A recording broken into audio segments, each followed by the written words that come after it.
ready to go. Do you believe in destiny?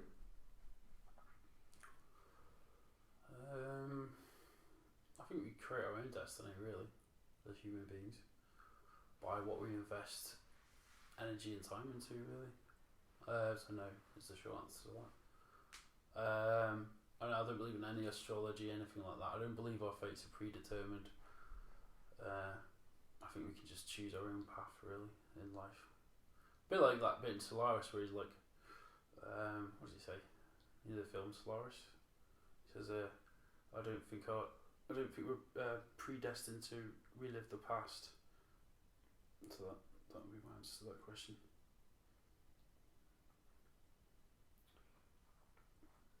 Do you want to sit up a bit, Chris, so your voice is projected towards the microphone? Yeah. Okay.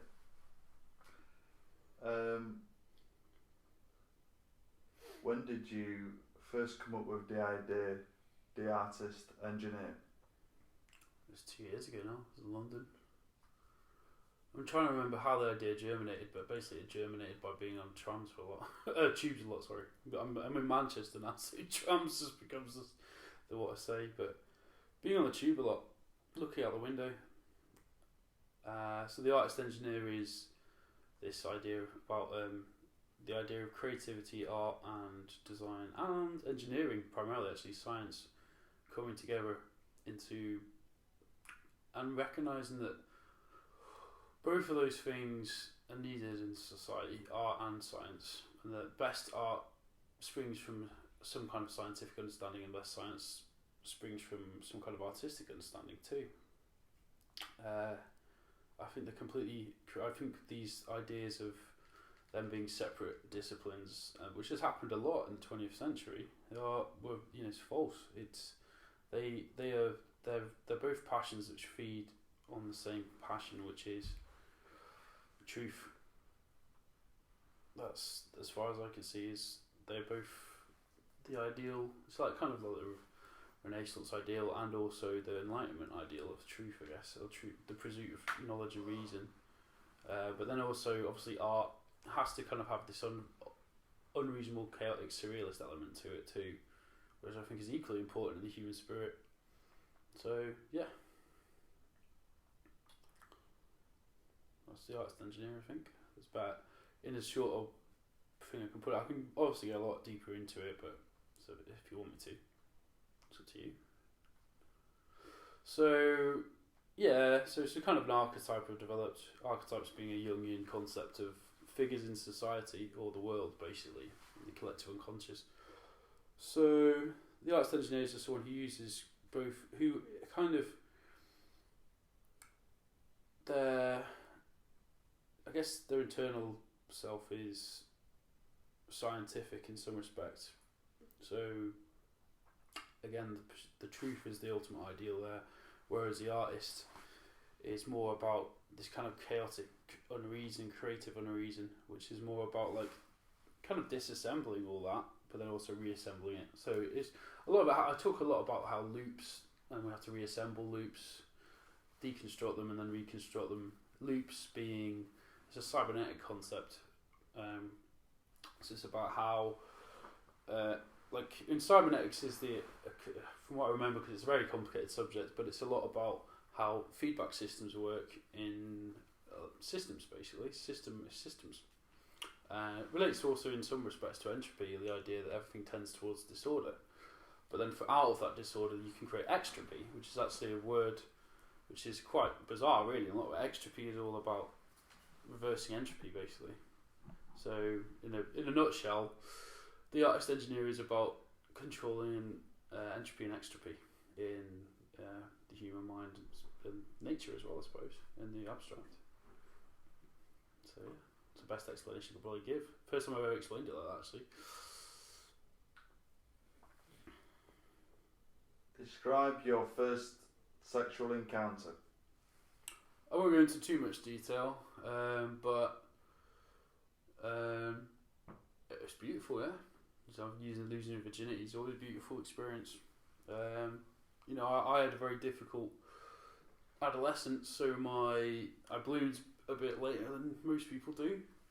Well, yeah, it's just really good. She made me feel really comfortable.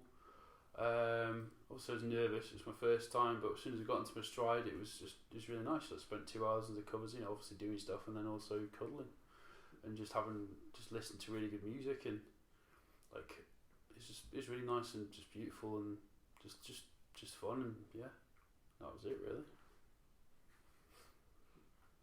Describe your relationship with social media.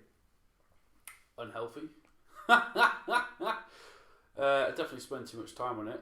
I'd probably take it too seriously sometimes, but because when it comes to actual serious things, I'm quite serious. When it comes to quite funny, but I kind of play two roles on social media.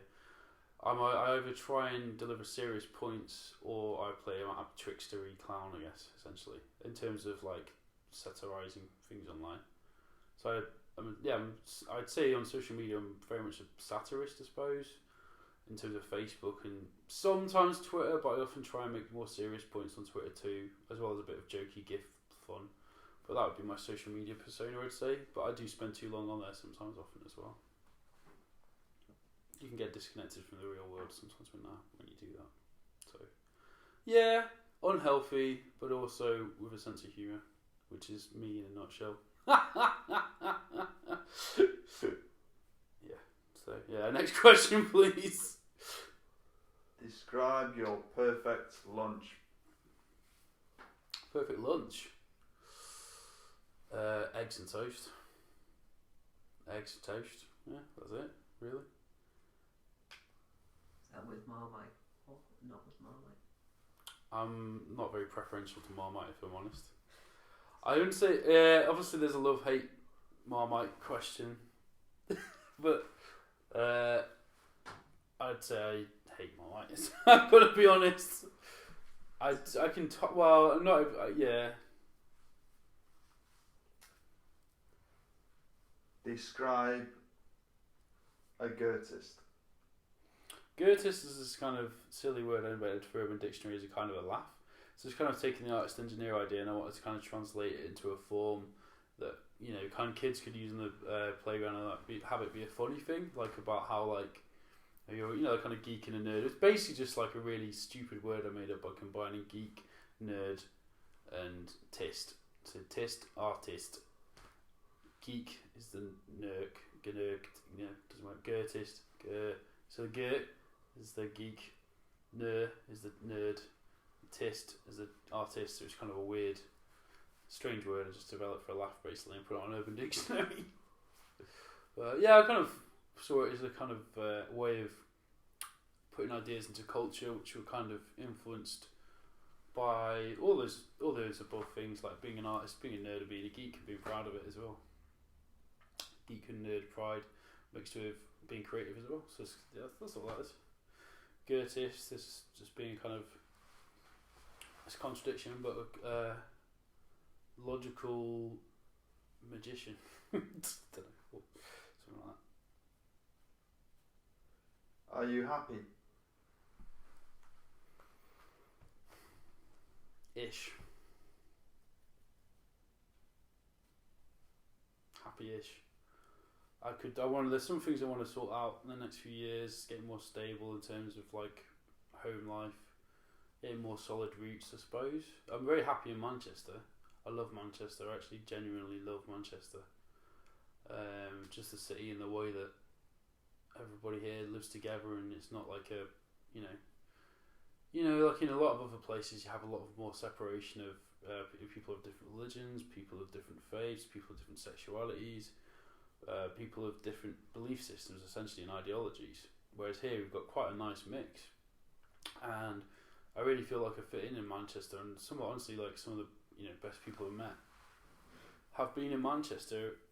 Everyone's very real here, and just there's no agendas, there's no hidden agendas, there's no bullshit really. It's just people who are very honest and nice and pure in a way. Like it's like that. There's that recent poem that got released because of Tony Wilson's death, wasn't there? I can't remember what it's. Anthony Wilson's. There's a poem about him. Anthony Wilson Anthony H. Wilson. It's a really beautiful poem that, it's just like all about like former bands, just do it yourself. I love that DIY kind of punk thing that's in the north. I've always loved it. I mean, I've even done it myself. The Electric Picture House, setting up a co-op,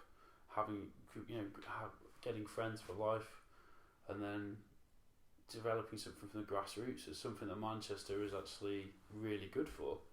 Even London is getting more difficult to do it because it's owned by rich people, and there are still pockets of people doing really creative stuff in London, but it's a lot easier up here because of the rent's cheaper. There's no gentrification as so much yet. It might crawl in. It's starting to crawl in, sadly, but there's still lots of pockets of resistance. I mean, that Partisan is obviously, of course, is a big. Seems like a big pocket of resistance. I've kind of become aware of, obviously, because of you. So those projects, it's good to see that there's still people who are putting the effort in to change that kind of process of culture being driven out to be replaced by big flats for people, not many people that not everyone could afford. I mean, thankfully in Manchester it seems the housing is still, I mean, obviously we have got a homelessness problem actually, and it is growing, and like I was saying before, that's a big thing, but anyway, I don't want to ramble on too much, so I can't remember what the original question was now actually. How would you like to be remembered after you die? Well, essentially, with fondness, and I'd like to leave art behind to teach people that the virtue of being good in life and the virtue of being compassionate, the virtue of, but also show them the ugly side too. I want to show them that human beings can do really ugly things to each other, as a warning, really, to the future, if I'm being honest. And I also want to leave it better than I came in. That's like any good person would do, I think. So yeah, I don't want to remember with warmness. I don't want to leave any negativity behind. Obviously, I've left a little bit, but I think it's only minor things I usually leave in terms of my trial of negativity. Yeah.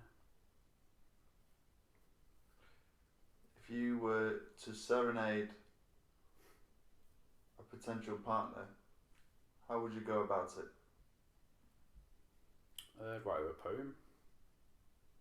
I've done that before sometimes. Well, I actually wrote, I won't say her name obviously, but I wrote a sonnet for this girl once, but she broke up with me pretty sure a day after I wrote it, and I was just so gutted, honestly. It's the first sonnet I'd ever written as well, because I've been writing poetry for years. And yeah, I just wrote, I've been going out with this girl for a while, and she really liked it. She's blonde haired, she's really nice to cuddle, and just I was starting to really get into her, and then I wrote a sonnet, and then I just write a sonnet or something like that, or just some cheesy shit like that, just where it's kind of I mean, I like that sentimentalism, but yeah, and I am the sentimentalist underneath all the kind of layers of layers of kind of whatever, like me. But yeah, so I'd just write from the heart, obviously, just write whatever comes to my head about that particular person, really, and just whether it be the way she moves, her character, her personality. I mean, I can try and come up with one now if you want. So I just think it's gonna sound funny though, isn't it? If I should do it, you are so beautiful. That sounds terrible. It's like German. I can't do that. I can't write a song on the spot, as it were. I could probably do a poetical thing.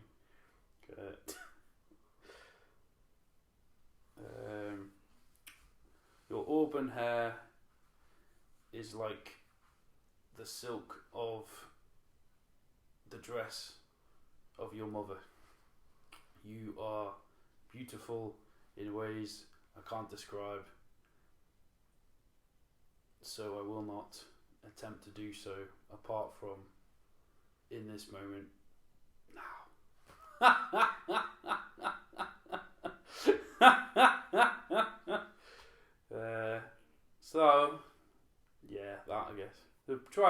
I like to get to women's hearts through poetry. That's what I like doing, really, essentially, and hopefully they appreciate it. Or they. It's not they. She. Anyway, that's that. That's my serenade. So, what's another question? That's it. We're done. Ah, cool. Thanks. Very good. Was the serenade good at the end? And like, That was a great way to finish. Oh dear. Send the actions to the bishop. It worked out.